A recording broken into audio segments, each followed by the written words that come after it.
रात का तीसरा पहर था। काशी के एक पुराने घाट पर चिताएं जल रही थीं। गंगा के किनारे पड़े शवों के बीच एक साया विचर रहा था, काला चोगा, बिखरे हुए बाल, हाथ में नरमुंड और चेहरे पर भयावह मुस्कान। वह कोई आम इंसान नहीं था, वह था अघोरी तांत्रिक विरूपाक्ष। काशी के पास स्थित चंद्रपुर गांव में एक अजीब घटना घटी। दिवाकर सिंह नामक एक अमीर जमींदार ने अपने बेटे अर्जुन की शादी एक सुंदरी चंद्रिका से तय की थी। चंद्रिका के सौंदर्य की चर्चा पूरे क्षेत्र में थी, लेकिन विवाह की रात गांव में एक भयानक खबर फैली, अर्जुन की दुल्हन शादी से पहले ही लापता हो गई। गांव वालों ने बताया कि किसी ने रात में उसे शमशान की ओर जाते देखा था। वहां जाने की हिम्मत किसी में नहीं थी, क्योंकि माना जाता था कि वहां अघोरी विरूपाक्ष का वास था, जो मृत आत्माओं को नियंत्रित करता था। दिवाकर सिंह गुस्से में अघोरी के पास पहुंचा और कहा, तूने मेरी बहू को कहाँ छुपा दिया, तांत्रिक। विरूपाक्ष ठहाका मारकर हंसा और बोला, यह विवाह देवताओं के नियमों के विरुद्ध था।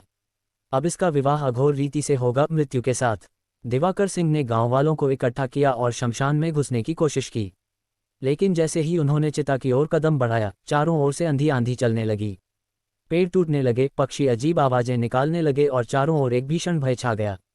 अचानक चंद्रिका दिखाई दी, लेकिन वह अब वैसी नहीं थी। उसकी आंखें जल रही थीं, चेहरा विकृत हो चुका था और वह किसी बुरी आत्मा के वश में लग रही थी।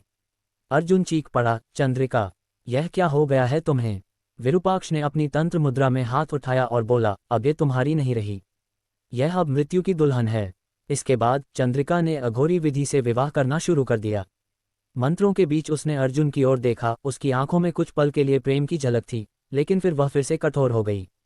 अर्जुन ने अपने पिता के सामने प्रण लिया, मैं किसी भी तरह से चंद्रिका को वापस लाऊंगा। वह बनारस के प्रसिद्ध तांत्रिक सुरेशानंद के पास पहुंचा और उनसे मदद मांगी।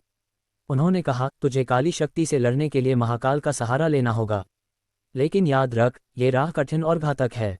अर्जुन ने सहमति जताई। उसे महाकाल तंत्र सिद्धि करनी थी, जिसमें 21 दिनों तक गंगा तट पर कठोर तपस्या करनी पड़ती थी। अर्जुन ने साधना शुरू की। पहले कुछ दिन ठीक बीते, लेकिन फिर अजीब घटनाएं होने लगीं। रात में कोई उसके कान में फुसफुसाता, कभी उसकी आंखों के सामने भूतिया छायाएं नाचती, कभी किसी की हंसी गूंजती। 21वीं रात जब वह आखिरी मंत्र पढ़ रहा था, तभी हवा में चीखें गूंजने लगीं। विरूपाक्ष प्रकट हुआ, हा, तुझे क्या लगा, तू मेरी शक्ति को हरा देगा? लेकिन इस बार अर्जुन अकेला नहीं था। उसकी सिद्धि पूरी हो चुकी थी। उसने महाकाल तंत्र की शक्ति से विरूपाक्ष पर हमला किया। दोनों के बीच भयानक युद्ध हुआ। विरूपाक्ष ने कई राक्षसी शक्तियों को बुलाया, लेकिन अर्जुन का तंत्र ज्यादा बलशाली निकला। अंततः विरूपाक्ष की शक्ति कमजोर पड़ गई। अर्जुन ने महाकाल का आह्वान किया और पवित्र जल छिड़ककर चंद्रिका को मुक्त किया। उसकी आत्मा वापस आए और वह फिर से वही सुंदर चंद्रिका बन गई। विरूपाक्ष जलने लगा और अंततः धूल में मिल गया।